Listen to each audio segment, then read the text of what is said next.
माझ्या परिश्रमाचं फलित असं की जी मी स्पर्धा परीक्षा दिली MPSCची PSIची, तर PSIच्या या परीक्षेमध्ये मी पोलीस ट्रेनिंगला असतानाच माझं सिलेक्शन झालं आणि माझ्या कास्टमधून मी महाराष्ट्रातून पहिली आली। आणि जेव्हा माझ्या सरांनी मला फोनवर कळवलं की विजया तुझं PSI म्हणून सिलेक्शन झालेलं आहे, आणि म्हणजे मला इतका आनंद झाला।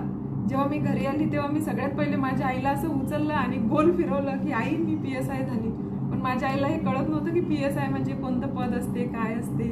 तर त्यांना सांगितलं की मी चीफ साहेब झाली, कारण हा शब्द गावाकडे माहीत असतो। तर माझ्या सगळ्यांना सांगायला निघाली घराबाहेर की माझी मुलगी चीफ साहेब झाली, चीफ साहेब झाली। आणि खूप लोक मला भेटायला आले, आणि ज्या लोकांचा मला अभ्यासाला विरोध होता ते लोक गप्प बसले। हीच ती वेळ असते की तुम्हाला बोलून दाखवायचं नाही, तुम्हाला करून दाखवायचं असते, आणि तुमचं कामच तुम्हाला सिद्ध करू शकते की तुम्ही कशा प्रकारे समाजासमोर तुमचं प्रतिनिधित्व करतात, तुमचं नेतृत्व दाखवतात, तुमची क्षमता दाखवतात, आणि तुमचं समाजाबद्दलचं प्रेम सुद्धा दाखवतात।